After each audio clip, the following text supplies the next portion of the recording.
জনাব তারেক রহমান সাহেবের ID card 24 ঘন্টা হয়ে গেছে, আলহামদুলিল্লাহ, এটা খারাপ দিক না। তো আমার কথা হচ্ছে, জনাব তারেক রহমান সাহেবের আইডি কার্ড যদি 24 ঘন্টায় করা যায়, আমারটা 24 ঘন্টা হবে না কেন? আপনারটা 24 ঘন্টা হবে না কেন? কথা বলেন না কেন? এখানে বাধাটা কোথায়? আমরা জন্ম নিছি, দুনিয়া হলো জন্ম নিবন্ধন আর ভোটার আইডি কার্ড আর হলো সার্টিফিকেটের নাম সংশোধন করার জন্য। এটা করতে করতেই তো জীবন পার, ঠিক না বেঠিক বলেন? আপনারা যদি জনাব তারেক রহমান সাহেবের আইডি কার্ডটাকে মাত্র 24 ঘন্টায় করতে পারেন, তাইলে বোঝা যায় আপনাদের কাছে এমন প্রযুক্তি আছে যে 24 ঘন্টা আইডি কার্ড বের করা যায়। আপনি সাধারণ মানুষকে সার্ভিসটা দিচ্ছেন না কেন? সুদ খাওয়ার জন্য, ঘুষের ব্যবসা করার জন্য। কি কথা বলেন না কেন? এই জন্য আমি বলবো, আগামীতে কারা ক্ষমতায় যাবেন জানি না, যারাই যাবেন, আল্লাহ যাদেরকে ক্ষমতায় নিবে, সরকারি চাকরিজীবীগুলোর মধ্যে যেগুলো সুদখোর আছে, যেগুলো ঘুষখোর আছে, প্রত্যেকটাকে শাস্তির আওতায় নিয়ে আসেন। এই বাংলাদেশ অটোমেটিক সুন্দর হয়ে যাবে। আমার দেশের হাজারো মানুষকে আমি দেখেছি শুধুমাত্র আইডি কার্ড ঠিক করার জন্য 100 দিন দৌড়ায়, কাজ হয় না। জন্ম নিবন্ধন ঠিক করার জন্য দৌড়ায়। আমি এই জন্য এলাকায় যখন দায়িত্ব আমার আসলো, আমি প্রথম ঘোষণা দিয়েছি যে আমি জন্ম নিবন্ধন সংশোধন করে দেব তো দিবই, সরকারি ফি যতটুকু আছে সেটা পর্যন্ত কারো কাছ থেকে নেব না, আমি নিজের টাকায় সেটা করে দেব। আলহামদুলিল্লাহ, আমার এলাকা এখন ভেজাল মুক্ত, আল্লাহ শুকর। জনপ্রতিনিধি হইল যে আমার আয়সা আমার যেটা কাজ করতো এটা আমার প্রস্তাব দিছে, হুজুর 100 টাকা করে, স্বাক্ষর দিলে 100 করে। বুঝেন নাই কথা? আগের জনটা যেমনি দিছে, পরের জন্য এমনি প্রস্তাব দিব। বললাম কোনো 100 নাই, তুমি টাকা নিবা কম। আর আমি এটা ফ্রি করার ঘোষণা করে দিছি, নতুন আইডি জন্ম নিবন্ধন করবে তো ফ্রি, স্বাক্ষর দেব তাও ফ্রি। আমার তো জনগণের টাকা খাওয়ায়া ভোট নেওয়া লাগে নাই, তো আমি জনগণের সেবা দিতে গিয়ে টাকা খাবো কেন? এখন আপনারা যাদেরকে টাকা খাইয়া ভোট দেন, তার কাছ থেকে সেবা নিতে গেলে তো টাকা দিয়েই সেবা নেওয়া লাগবে। কি কথা বুঝেন নাই? আমাদের চরিত্র ভালো না তো, আমাদের এদেশের চরিত্র ভালো নয় জাতির। কত কত সাহাবীরা রাষ্ট্রপ্রধান ছিলেন, দেশ পরিচালনা করেছেন। যদিও এখনকার ভাষা পরিবর্তন হয়েছে, আমরা এখন কেউ বলি মেম্বার, কেউ বলি চেয়ারম্যান, কেউ বলি এমপি, কেউ বলি মন্ত্রী, কেউ বলি প্রধানমন্ত্রী, কেউ বলি প্রেসিডেন্ট। সাহাবীদের যুগেও আমার নবীর সাহাবীরা আমিরুল মুমিনিন ছিলেন কি ছিলেন না? ওমর ফারুক ছিলেন, ওমর ফারুক, আবু বকর সিদ্দিক, হযরত উসমান, হযরত আলী, এরা আমিরুল মুমিনিন খলিফাতুল মুসলিমিন ছিলেন কি ছিলেন না? জান্নাতি না জাহান্নামী? তাইলে এখনকার রাষ্ট্রপ্রধানরা কেন জাহান্নামী হয়? তার কারণ হলো রাষ্ট্র চালাইলেও জান্নাতে যাওয়া যায়, কিন্তু দ্বীনের বিরোধিতা করার কারণে রাষ্ট্রপ্রধান হইলেও জাহান্নামে যেতে হয়। এই ঠিক কিনা জোরে বলো? এই জন্যই তো আমরা হুজুররা এত কেন চিল্লাই বলো, ওয়াজ মাহফিল কেন করি বলো, এই জুমার দিনের বয়ান কেন, হাক্কানি উলামায়ে কেরামদের, পীর মাশায়েখদের খানকার মেহনত গুলো কেন? একটাই মাত্র কারণ হলো মানুষদেরকে আমরা বুঝাইতে চাই, বাবা আল্লাহ দুনিয়া চাইলেও দেন, না চাইলেও দেন, তবে দুনিয়াটায় আল্লাহ তাআলা পাঠিয়েছেন দুনিয়াতে থাকা অবস্থায় জান্নাত কামাই করে জমিন থেকে বিদায় হওয়া লাগবে। আমরা বুঝাইতে চাই, এই দেশের মেম্বার থেকে আরম্ভ করে প্রেসিডেন্ট পর্যন্ত, চৌকিদার থেকে আরম্ভ করে মন্ত্রণালয়ের সচিব পর্যন্ত প্রত্যেকটা মানুষ যদি দিনদার হয়ে যায়, তাইলে রাষ্ট্রের দায়িত্ব পালন করার পরেও জান্নাতে যাওয়া যায়। ঠিক না বেঠিক জোরে বলেন? মুসলমান, এই জন্য বলি দিন শিখার কোনো বিকল্প নাই, দিন শিখার কোনো বিকল্প নাই। ওয়াকাযা বিমা ইউরিদু হিকমাতান ওয়া হুকমা,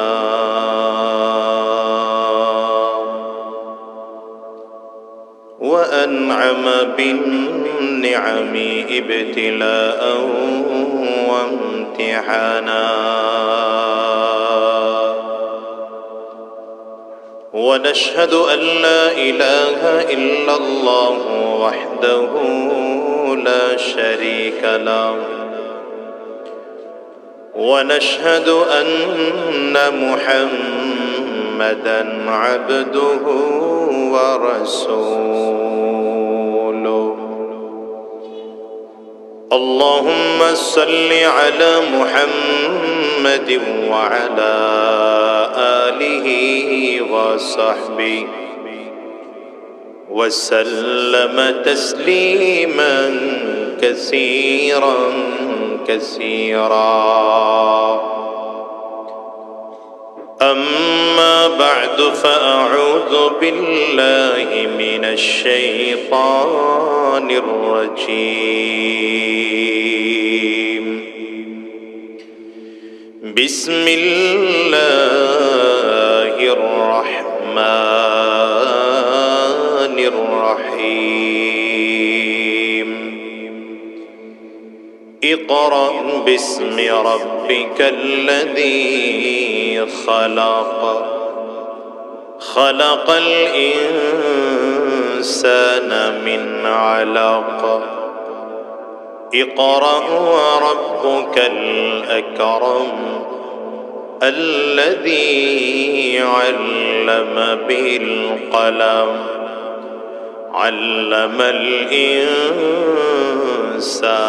ما لم يعلم صدق الله العظيم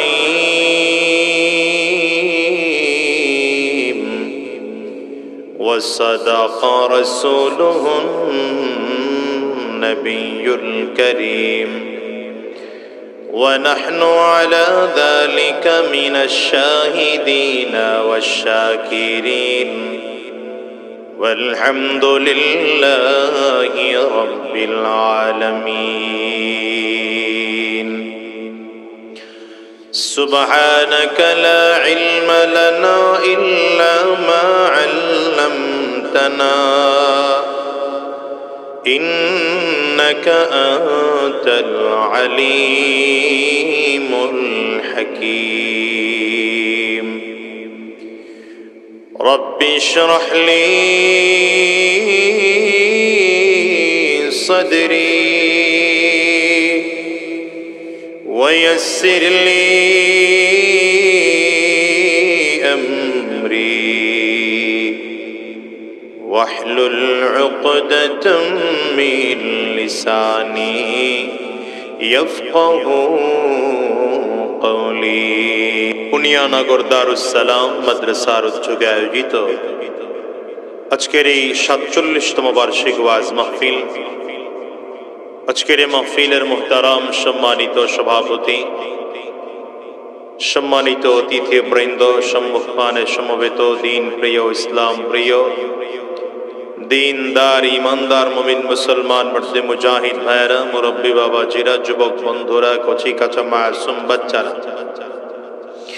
পর্দার অন্তরালে অবস্থানরত সম্মানিতা শ্রদ্ধেয় মা ও বোনেরা আল্লাহ পাকের শুকর যে আল্লাহ তাআলা আপনাকে আমাকে অত্যন্ত দয়া করে মায়া করে মহব্বত করে ভালোবেসে আজকের এই কোরআনী মজলিসে জান্নাতি বাগানে ঈমানদারদের মজলিসে আল্লাহ ওয়ালাদের মজলিসে বিশেষ করে আল্লাহ পাকের জাকিরিন ও শাকিরিন বান্দাদের মজলিসে যে রব্বি করিম মৌলা করিম আপনাকে আমাকে আসার বসার তৌফিক দান করেছেন সে মহান রব্বুল ইজ্জত ওয়াল জালালের দরবারে শুকর আদায় করি আমরা সকলেই জবান খুলে আওয়াজ দিয়ে জোরে সোরে বলি আলহামদুলিল্লাহ। আপনাদের চেহারার দিকে তাকাইলে খুব বেশি মনোযোগী বলে মনে হচ্ছে না। দু চারজনের মনোযোগ আলহামদুলিল্লাহ খুব ভালো, কিন্তু অধিকাংশের চেহারার মধ্যে দিন গ্রহণ করার মতো চেহারা পাই না। কৃষক সব জমিনে ফসল ফেলে না, বীজ ফেলে না। ফেলে? কৃষক কোন জমিনে বীজ ফেলে? যেই জমিনে বীজ ফেললে ফসল উৎপাদন করার ক্ষমতা রাখে। আমি কোরআন ও সুন্নাহর বীজ আপনাদের দিলের মধ্যে সিনা নামক জমিনে রোপণ করার জন্য আসছি। আপনাদের চেহারার ভাবটা যদি এমন হয় যে হুজুর আসছেন আর কি, আমরাও ঠেকা দেখা বসলাম, আপনিও দাওয়াত নিছেন দেখে ঠেকা আসলেন, আর আমরাও ঠেকা দেখে বসলাম, তাইলে আলোচনা হবে না, এই আলোচনায় ফায়দা হবে না। আর যদি মনে করেন না এই সময়টুকুর মূল্য আছে, আপনারা বলেন এই সময়টুকুর মূল্য আছে না নাই? এগুলো ধমক দিলে দুষ্টামি বন্ধ হবে না, এগুলো কৌশল দিয়া বুঝাই দিতে হবে। শোনেন, বাচ্চাদের একটা অভ্যাস আছে, বাচ্চাদেরকে কখনো ধমক দিবেন না।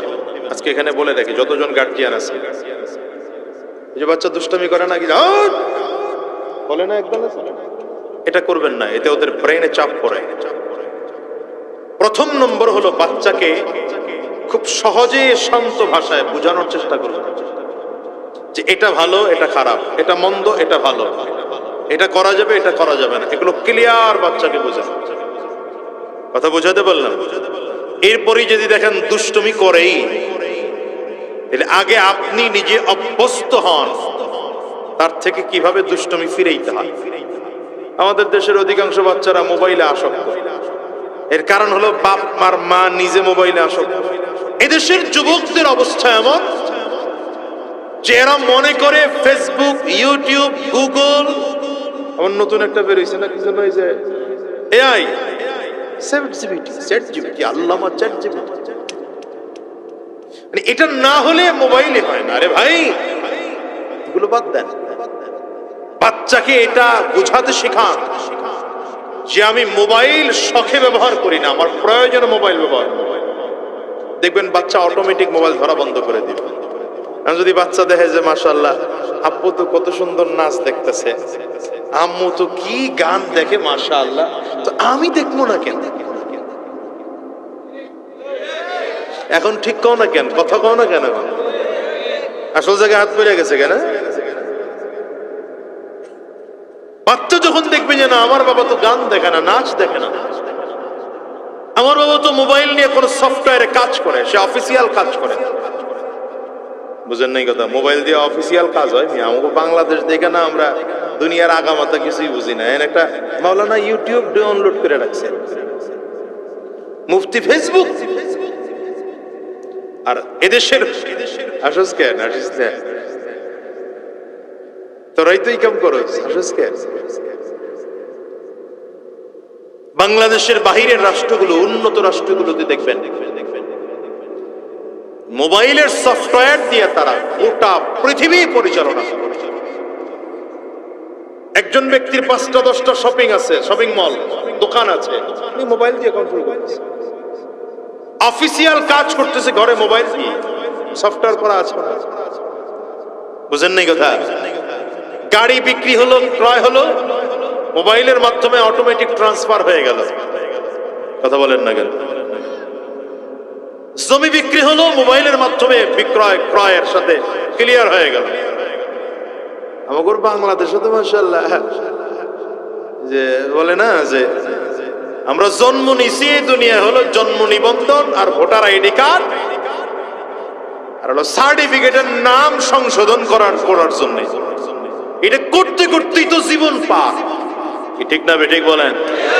আজকে খবর পাইলাম জনাব তারেক রহমান সাহেবের আইডি কার্ড 24 ঘন্টা হয়ে গেছে। আলহামদুলিল্লাহ, এটা খারাপ দিক না। তো আমার কথা হচ্ছে, জনাব তারেক রহমান সাহেবের আইডি কার্ড যদি 24 ঘন্টায় করা যায়, আমারটা 24 ঘন্টা হবে না কেন? আপনারটা 24 ঘন্টা হবে না কেন? কথা বলেন না কেন? এখানে বাধাটা কোথায়?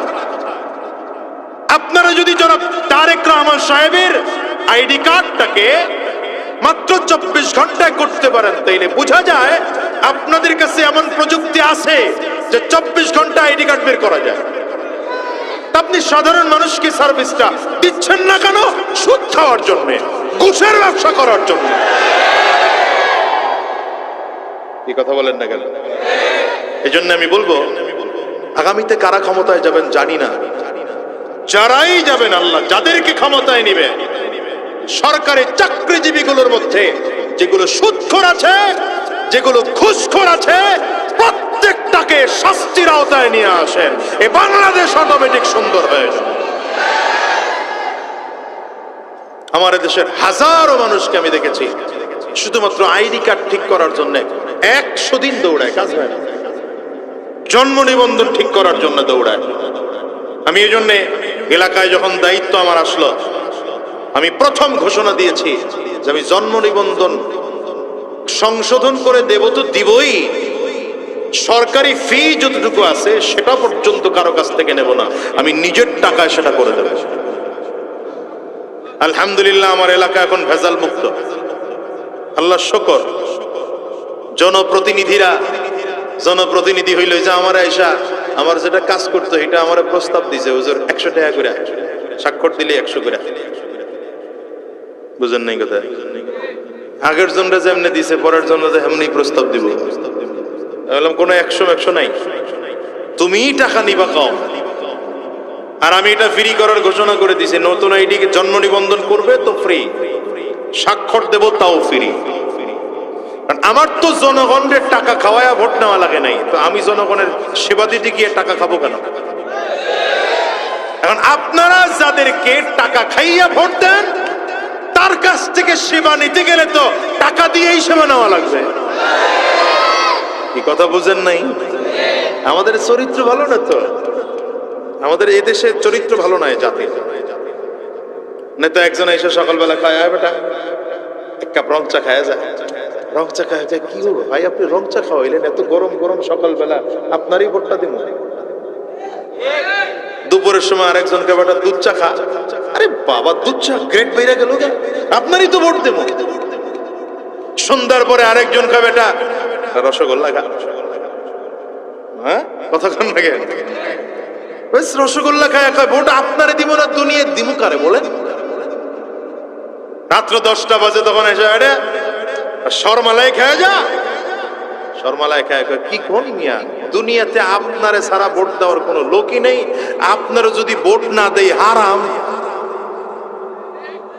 আরে ভাই এটা আমি জনগণের কথা আপনার করে শুনাইতেছি, কি কথা বলেন না কেন? নির্বাচনের আগের রাত্রে 12টার পরে যখন 500 টাকার নোট পাওয়া যায়, নোট পায় আবার কোলে নিবে না, বুকে নিবে না, হাতে লাগাবে, কি করবে দিশা পায় না। আরে ভাই 500 টাকার নোট দিছেন, ওটা আপনারে দিব না আমার বাপেরই দিব। মানুষ একজন অলরেডি 5 জনরে ভোট দেওয়ার ওয়াদা করে ফেলছে, তো এই দেশ ভালো হবে কোথা থেকে? কথা বলেন না কেন? রাগ করলেন? রাগ করলেন? আর রাগ করেন গা, 1 কিলো খালি টান দিয়ে মেইন রোডে উঠতে পারলে হইছে। তো যে আয়াতে কারিমা তিলাওয়াত করেছে আল্লাহ রাব্বুল আলামিন, এই আয়াতগুলোই কুরআনুল কারীমের ওয়াহী হিসেবে নবীজির কাছে সর্বপ্রথম পাঠিয়েছেন। সূরাতুল আলাকের প্রথম 5টি আয়াত আল্লাহ তাআলা জিবরিল আমিনকে নবীজির সামনে পাঠায়া এই সূরা নাযিল করে, এই আয়াত নাযিল করলেন। ইকরা বিসমি রাব্বিকাল্লাযী খালাক, পড়েন ইকরা বিসমি রাব্বিকাল্লাযী খালাক খালাকাল ইনসানা মিন আলাক ইকরা ওয়া রাব্বুকাল আকরাম আল্লাযী আল্লামা বিল কলম আল্লামাল ইনসানা মা লাম ইয়ালাম। এই আয়াত প্রথম নাযিল হল।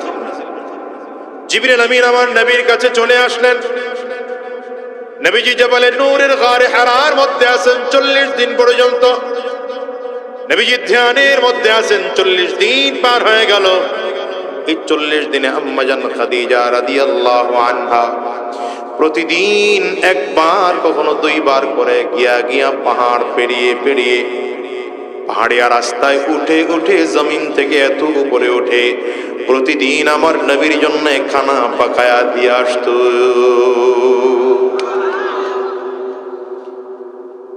রাসূলুল্লাহ সাল্লাল্লাহু আলাইহি ওয়াসাল্লামের 40 দিন যখন হয়ে গেল, সেই বুখারীর বর্ণনা জিবরিল আমিনকে আমার নবী জীবনের এই প্রথম নিজস্ব আকৃতিতে দেখেছেন।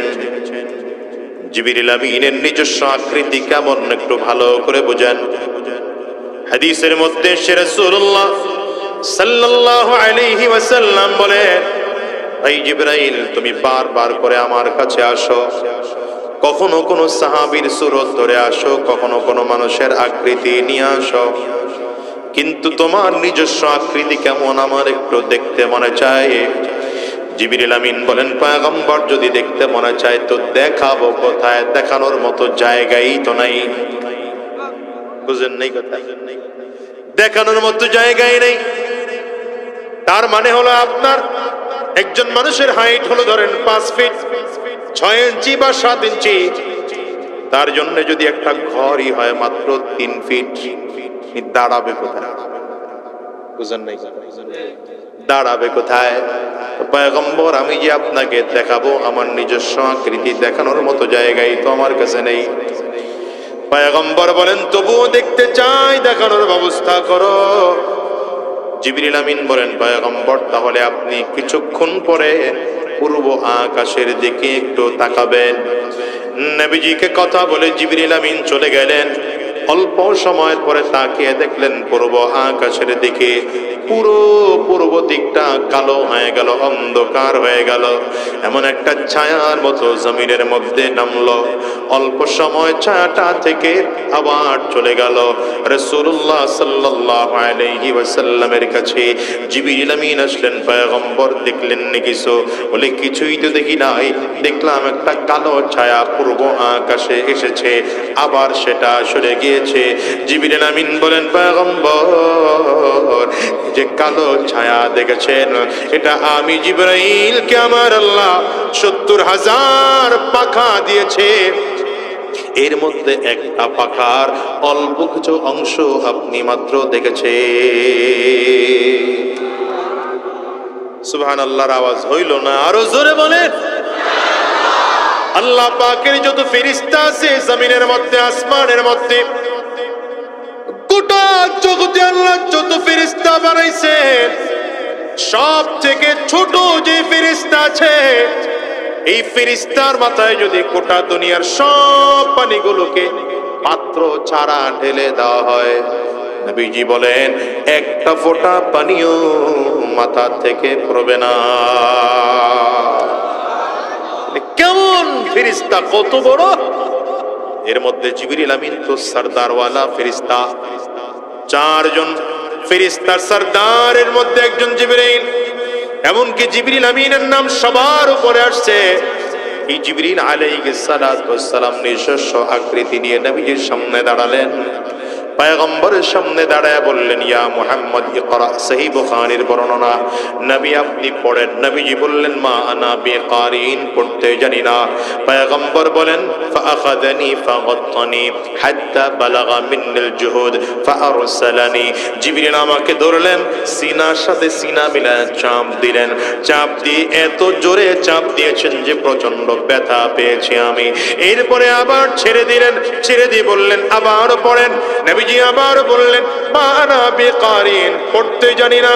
জিবরিল আবার ধরলেন, আবারও সিনার সাথে সিনা মিলায় চাপ দিলেন, আবারও ছেড়ে দিলেন। আবারও বললেন পড়েন। নবীজি আবারও বললেন, পড়তে জানি না। জিবরিল আমার নবীকে আবারও ধরলেন, সিনার সাথে সিনা মিলায়া আবার তৃতীয়বারও চাপ দিলেন। ফাকাত্তানি সালিসা, তৃতীয়বারেও চাপ দিলেন। চাপ দিয়ে ছেড়ে দিয়ে বললেন, ইকরা বিসমি রাব্বিকাল্লাযী খালাক। সেই প্রভুর নামে পড়েন যেই প্রভু আপনাকে সৃষ্টি করেছেন। এবার আবার নবী গড়গড় করে পড়া শুরু করলেন, ইকরা বিসমি রাব্বিকাল্লাযী খালাক। পড়েন, ইকরা বিসমি রাব্বিকাল্লাযী খালাক, খালাকাল ইনসানা মিন আলাক, ইকরা ওয়া রাব্বুকাল আকরাম الذي علم بالقلم علم الإنسان ما لم يعلم। ভালো করে বুঝুন মুসলমান। জিবরিল আমিন যখন আমার নবীকে পড়ার জন্য বললেন, নবীজি প্রথমবার বললেন পড়তে জানি না, আবারও বললেন পড়তে জানি না, আবারও বললেন পড়তে জানি না। কিন্তু আমার নবী সিনায় সিনা মিলায়া যখনই বললেন সেই রবের নামে পড়েন যে রব আপনাকে সৃষ্টি করেছেন। নবীজি গড়গড় করে পড়া শুরু করলেন। কেন? তার মানে আমার পয়গম্বর বুঝাইতে চাইলেন 40টা বছর আমি নবী লেখা পড়া করি নাই, দুনিয়ার কোনো মাদ্রাসায় পড়ি নাই, দুনিয়ার কোনো স্কুলে পড়ি নাই, দুনিয়ার কোনো কলেজে লেখাপড়া করি নাই, দুনিয়ার কোনো ইউনিভার্সিটিতে লেখাপড়া করি নাই, এমনকি আমি নবীর কোনো উস্তাদ গোটা জমিনের মধ্যে নাই। যেই পড়াতে আল্লাহ পাকের নাম আছে সেই পড়া পড়ব, যেই পড়াতে আল্লাহর নাম নাই আমি নবী সেই পড়া পড়ব না। কেন? যেই পড়ে আল্লাহর নাম আছে সেই পড়াতে মানুষ চরিত্রবান হয়, সেই পড়ার দ্বারা মানুষ আখলাকওয়ালা হয়, সেই পড়ার দ্বারা মানুষগুলো চরিত্রবান হয়, সেই পড়ার দ্বারা মানুষ সত্যিকার মানুষ হয়। আর যেই পড়ার মধ্যে আল্লাহর নাম নাই, যেই পড়াতে আল্লাহর নাম নিয়ে পড়তে হয় না, সেই পড়াতে দুনিয়ার ডাক্তার হওয়া যায়, ইঞ্জিনিয়ার হওয়া যায়, অ্যাডভোকেট হওয়া যায়, ব্যারিস্টার হওয়া যায়, পাইলট হওয়া যায়, কিন্তু মানুষ হওয়া যায় না। ঠিক না? ঠিক না? কারণ আমার দেশের অনেক ডাক্তার এমন আছে, ডাক্তার সাহেবরা এখানে আবার থাকলে রাগ করেন না, এমন ডাক্তার এই জমিনের মধ্যে আছে অপারেশন থিয়েটারে রোগীকে ঢুকানোর আগে বিল বলে 50,000 হলেই চলবে, কিন্তু অপারেশন থিয়েটারের মধ্যে রোগীকে ঢুকায় বলে 1.5 লাখের নিচে হবে না। এমন ডাক্তার নাই? কথা বলে না কেন? নাই। ডাক্তার সাহেব 50,000 টাকার রোগীরে অপারেশন থিয়েটারে ঢুকায়া ঠেকাইয়া কেন 1.5 লাখ টাকা দাবি করলো?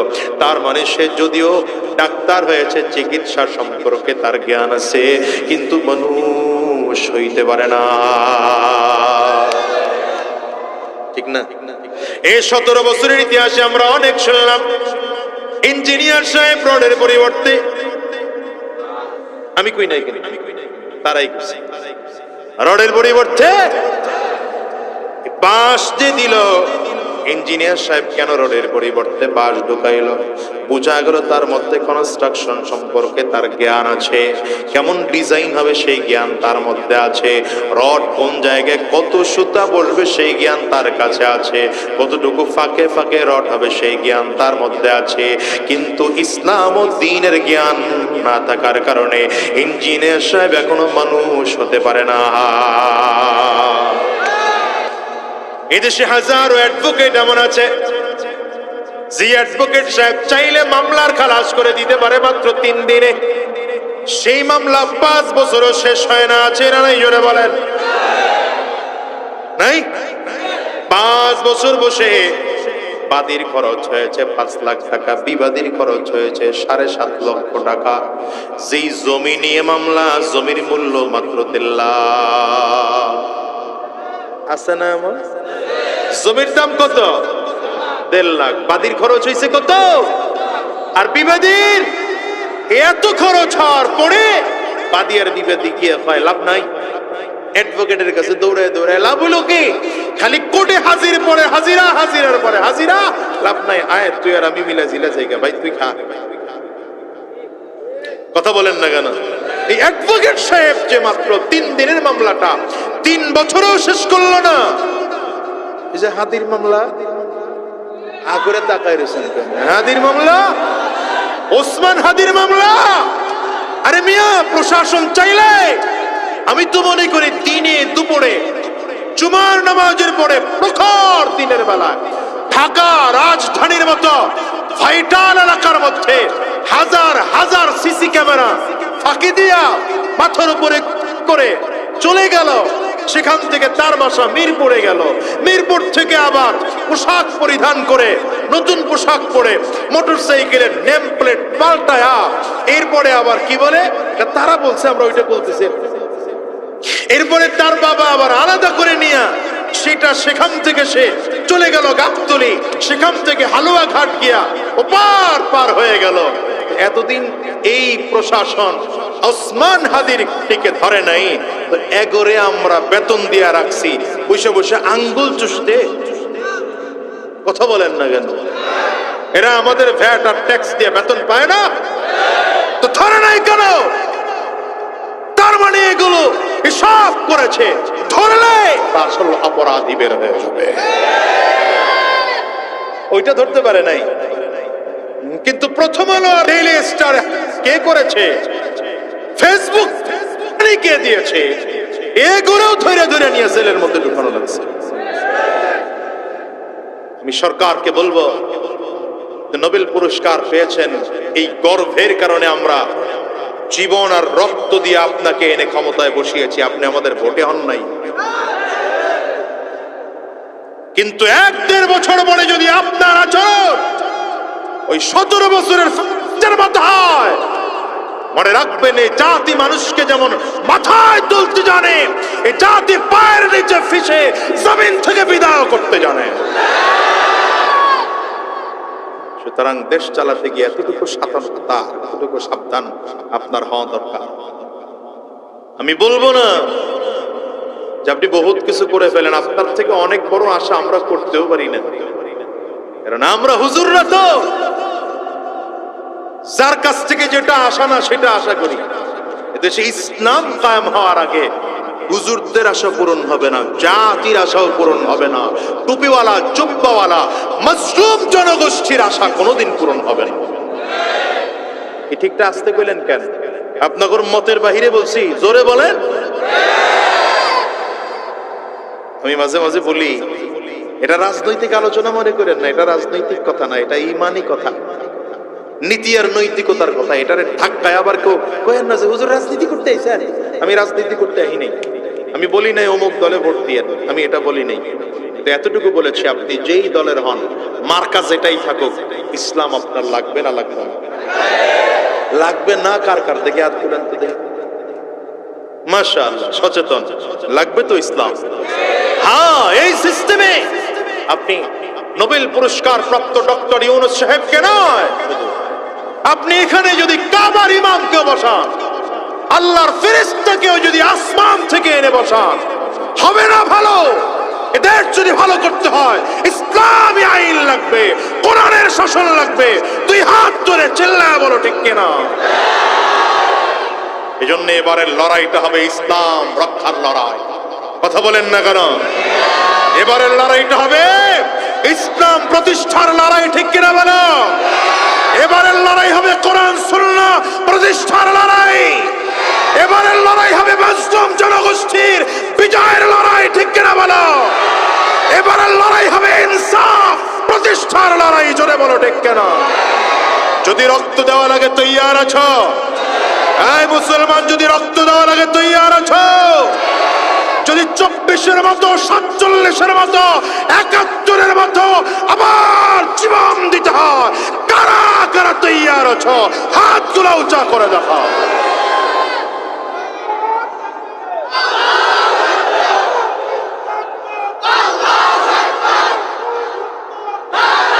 আল্লাহ কবুল করুন, জোরে বলেন আমিন। রাগ করলেন? আমার দেশে হাজারো ডাক্তার আছে, হাজারো ইঞ্জিনিয়ার আছে, হাজারো অ্যাডভোকেট আছে, এদের মধ্যে শিক্ষার অভাব নাই, কিন্তু মানুষ হয় নাই। বলেন কেন মানুষ হয় নাই? কোরআনের শিক্ষা নাই, আসমানের শিক্ষা নাই, তাওহীদের শিক্ষা নাই, রিসালাতের শিক্ষা নাই। জোরে বলেন ঠিক না বেঠিক? বলেন তো এদেশের কয়জন আলেম চুরি করেছে? কন্যা থাকলে বলেন, কয়জন আলেম ডাকাতি করেছে? কয়জন আলেম ছিনতাই করেছে?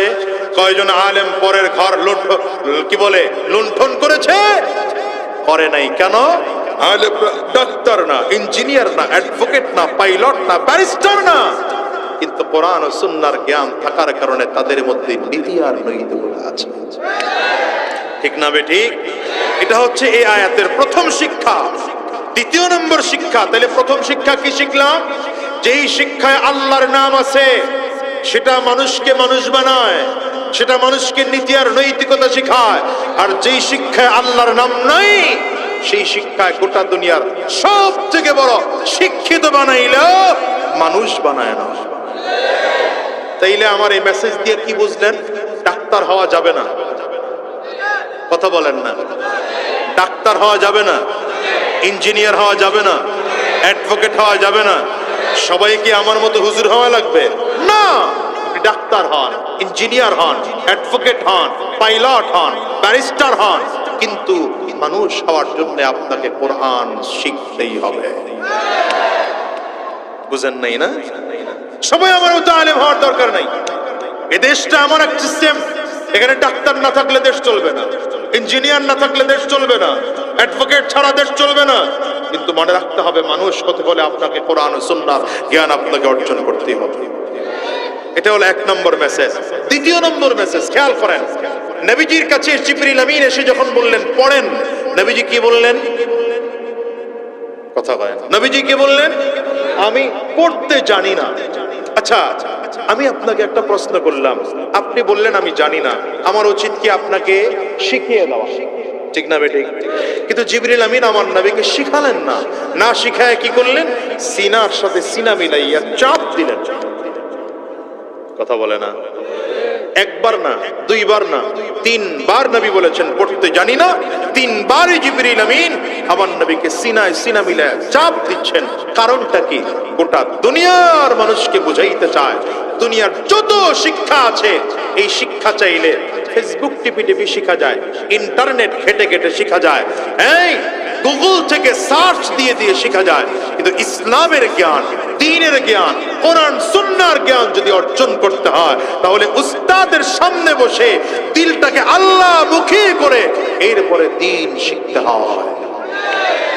এজন্য সাহাবায়ে কেরাম নবীজির সুহবতে গিয়ে দ্বীন শিখেছেন। দ্বীন শিখতে হলে উস্তাদের সুহবতে গিয়ে দ্বীন শিখতে হয়। বলেন, উস্তাদের সুহবত ছাড়া দ্বীন শেখা যায় না। এই জন্যই সাহাবায়ে কেরাম নবীজির সুহবতে গিয়ে দ্বীন শিখেছেন। কার সুহবতে গিয়া? যেই সাহাবীরা ছিলেন জাহান্নামের আসামি। আবু বকর সিদ্দিক জন্মসূত্রে বলে না, কথা না বললে কথা বের হয় না। আবু বকর সিদ্দিকের জন্মসূত্র জাহান্নামী না জান্নাতি? ঈমান আনার আগের মুহূর্ত, কারণ আবু বকর সিদ্দিক রাদিয়াল্লাহু আনহু, আমার ফারুক রাদিয়াল্লাহু আনহু, এই সাহাবায়ে কেরাম, ওনাদের মা তো আপনার আমার মতো মুমিনা মা ছিল না, তাদের বাবা আপনার আমার মতো মুমিন বাবা ছিল না। মুশরিকা মায়ের ঘরে জন্মগ্রহণ করেছেন, মুশরিক বাবার ঘরে জন্মগ্রহণ করেছেন, কাফিরা মায়ের ঘরে জন্মগ্রহণ করেছেন, কাফির বাবার ঘরে জন্মগ্রহণ করেছেন। কিন্তু এই মানুষগুলো আমার নবীর সুহবতে এসে যখন দ্বীন শিক্ষা আরম্ভ করেছেন, গোটা দুনিয়ার সব থেকে শ্রেষ্ঠ আখলাকওয়ালা মানুষ হয়েছে। কেমন আখলাকওয়ালা হয়েছেন? যে আমার আল্লাহ তাআলা আসমান থেকে জিবরিলকে আবু বকরের জন্য সালাম দিয়া পাঠান। হইল না? সুবহানাল্লাহ হইল না? তো জোরে বলেন, কি দিয়ে পাঠান? বুঝেন নাকি? বুঝেন কেমন সম্মান আবু বকর সিদ্দিকের।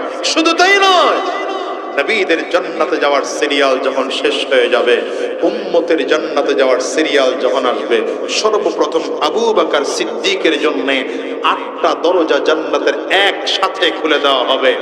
আর ফেরেশতারা বলতে থাকবে, আসো আমার দরজা দিয়া, যেখান দিয়ে ঢুকতে মনে চায় সেই দরজা দিয়ে ঢুকে যাও। আরো জোরে বলেন, আরো জোরে আওয়াজ দিয়া বলেন।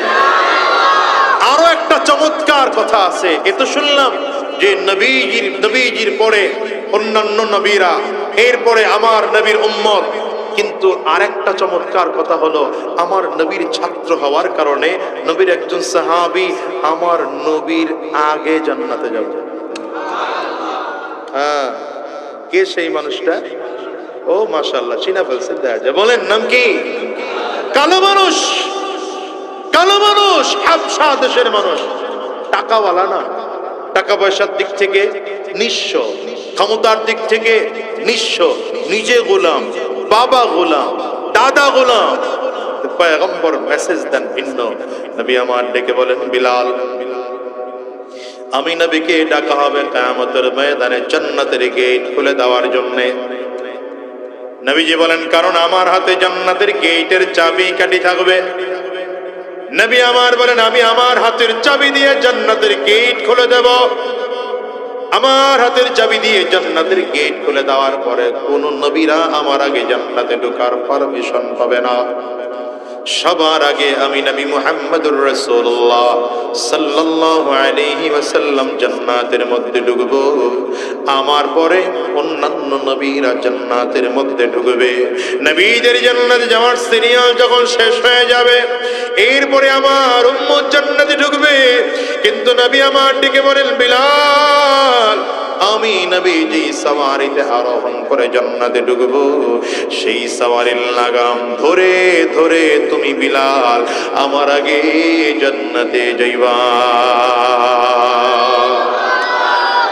আর এটা দেখানোর জন্য আল্লাহ তাআলা মেরাজ নবীজিকে যখন নিয়েছেন, মেরাজ থেকে ফিরে এসে হযরত বিলালকে ডাক দিলেন, বিলাল, এমন কি আমল তুমি করো যে আমলের কারণে দেখলাম জান্নাতের মধ্যে আমার আগে তুমি হাঁটতেছো? কি আমল তুমি করো বলো? জিবরিল আমিন বলেন, পয়গম্বর, এমন নতুন কোনো ভালো আমল করতে পারি না, আপনার শেখানো একটা চমৎকার আমল আমি করি। কি আমল পয়গম্বর?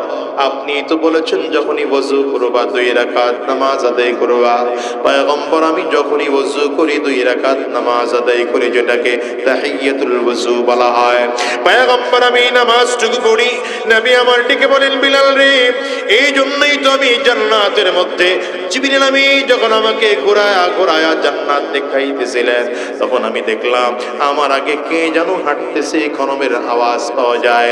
আমি জিবরিলকে জিজ্ঞাসা করলাম, কে হাঁটে আমার আগে? জিবরিল বলেন, পয়গম্বর, এটা আর কেউ নয়, আপনার সাহাবী বিলাল। দুনিয়ার মুসলমান নবীদের জান্নাতে যাওয়ার সিরিয়াল সবার আগে, কিন্তু আমার নবী ডেকে বলেন, এই বিলাল, আমি নবী যে সওয়ারিতে আরোহণ করে জান্নাতে ঢুকবো, আমার সওয়ারির লাগাম ধরে ধরে তুমি বিলাল আমার আগে জান্নাতে যাইবা। নবীদেরও আগে হযরত বিলাল জান্নাতে চলে গেলেন। নবীজির পরে অন্যান্য নবীরা জান্নাতে যাবেন।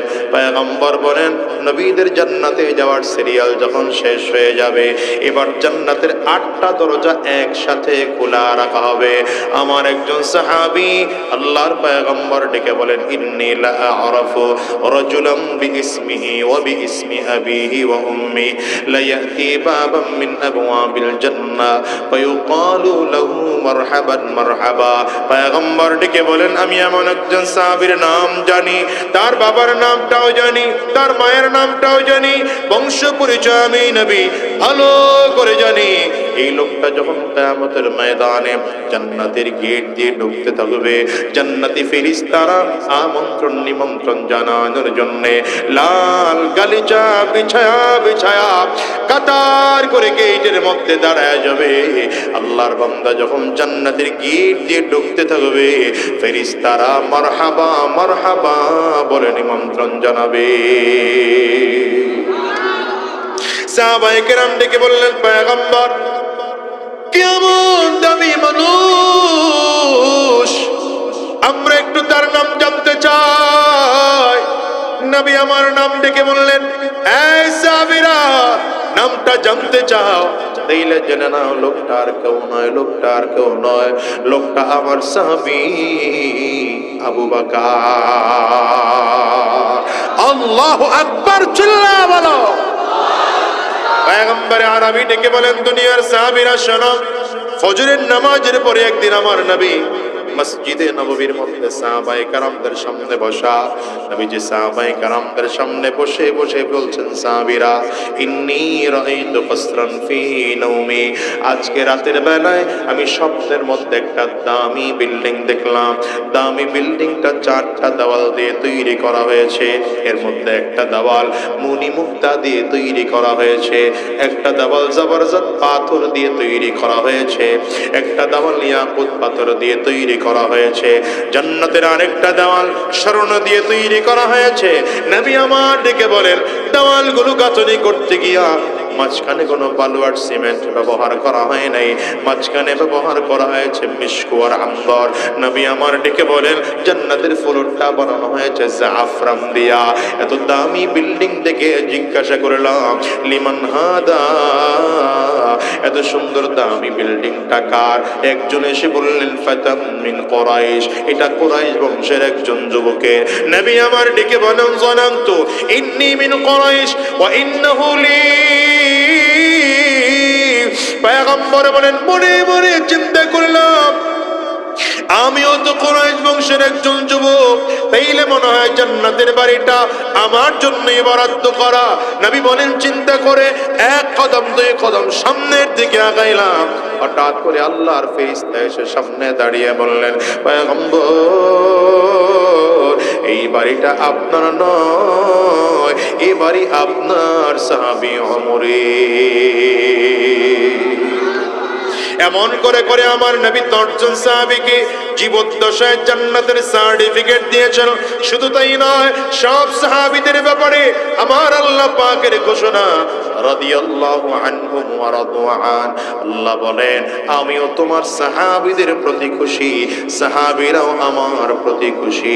বলেন তো দুনিয়ার মুসলমান, ছাত্র কত দামি, উস্তাদ কত দামি, যে উস্তাদের কাছে লেখাপড়া করলে দুনিয়াতে থাকা অবস্থায় জান্নাতের সার্টিফিকেট পাওয়া যায়। আমাকে আপনি বলেন তো দুনিয়ার ডাক্তারি লেখাপড়া করলে জান্নাত পাওয়া যাবে গ্যারান্টি আছে? বলেন না আছে? ইঞ্জিনিয়ারিং লেখাপড়া করলে জান্নাত পাওয়া যাবে গ্যারান্টি আছে? অ্যাডভোকেট হলে জান্নাত পাওয়া যাবে গ্যারান্টি আছে? আপনারা যদিও বলেন নাই, কিন্তু আমি বলি না না, ডাক্তার হলেও জান্নাতে যাওয়া যায় এই গ্যারান্টি আছে, ইঞ্জিনিয়ার হলেও জান্নাতে যাওয়া যাবে গ্যারান্টি আছে, অ্যাডভোকেট হলেও জান্নাতে যাওয়া যাবে গ্যারান্টি আছে। বলে কেন? এর কারণ হলো এই ডাক্তার সাহেবরা যদি সৎ যোগ্য হইয়া আদর্শবান হইয়া দিনদার হইয়া যদি চিকিৎসা দেয়, আর চিকিৎসা দিতে গিয়ে যদি ধোঁকাবাজি না করে, ইঞ্জিনিয়ার সাহেব যদি ধোঁকাবাজি না করে, নিজের জীবনটাকে যদি কোরআন ও সুন্নাহ অনুযায়ী গঠন করে, ওই অ্যাডভোকেট সাহেব যদি মানুষের আইনের সেবা দিতে গিয়ে ইসলাম বহির্ভূত কোনো পরামর্শ না দেয় আর কোনো ধোঁকাবাজি না করে, তাইলে ওই অ্যাডভোকেট সাহেব, ডাক্তার সাহেব, ইঞ্জিনিয়ার সাহেবও জান্নাতে যাবে, কোনো সন্দেহ না। কিন্তু আমার দেশের অ্যাডভোকেট সাহেব জান্নাতে যায় না কেন? কারণটা কি? কারণ হলো এদের মধ্যে দিন নাই। হা করে তাকায় আছেন, বলেন এদের মধ্যে কি নাই? ডাক্তার সাহেব জান্নাতে কেন যায় না? বলে এদের মধ্যে দিন নাই, এই জন্য জান্নাতে যেতে পারে না। ঠিক না বেঠিক? জোরে বলেন। নয়তো কত কত সাহাবীরা রাষ্ট্রপ্রধান ছিলেন, দেশ পরিচালনা করেছেন। যদিও এখনকার ভাষা পরিবর্তন হয়েছে, আমরা এখন কেউ বলি মেম্বার, কেউ বলি চেয়ারম্যান, কেউ বলি এমপি, কেউ বলি মন্ত্রী, কেউ বলি প্রধানমন্ত্রী, কেউ বলি প্রেসিডেন্ট। সাহাবীদের যুগেও আমার নবীর সাহাবীরা আমিরুল মুমিনিন ছিলেন কি ছিলেন না? ওমর ফারুক ছিলেন, ওমর ফারুক, আবু বকর সিদ্দিক, হযরত উসমান, হযরত আলী, এরা আমিরুল মুমিনিন খলিফাতুল মুসলিমিন ছিলেন কি ছিলেন না? জান্নাতি না জাহান্নামী?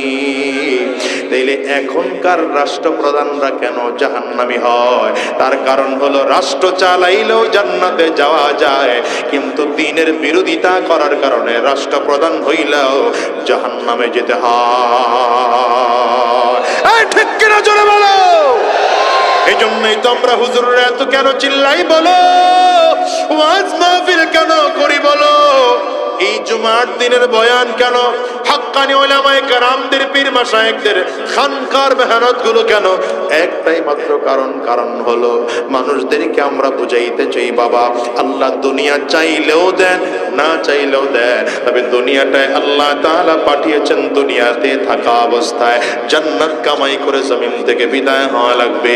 আমরা বুঝাইতে চাই এই দেশের মেম্বার থেকে আরম্ভ করে প্রেসিডেন্ট পর্যন্ত, চৌকিদার থেকে আরম্ভ করে মন্ত্রণালয়ের সচিব পর্যন্ত প্রত্যেকটা মানুষ যদি দিনদার হয়ে যায়, তাইলে রাষ্ট্রের দায়িত্ব পালন করার পরেও জান্নাতে যাওয়া যায়। ঠিক না বেঠিক? জোরে বলেন। মুসলমান, এই জন্য বলি দিন শিখার কোনো বিকল্প নাই, দিন শিখার কোনো বিকল্প নাই।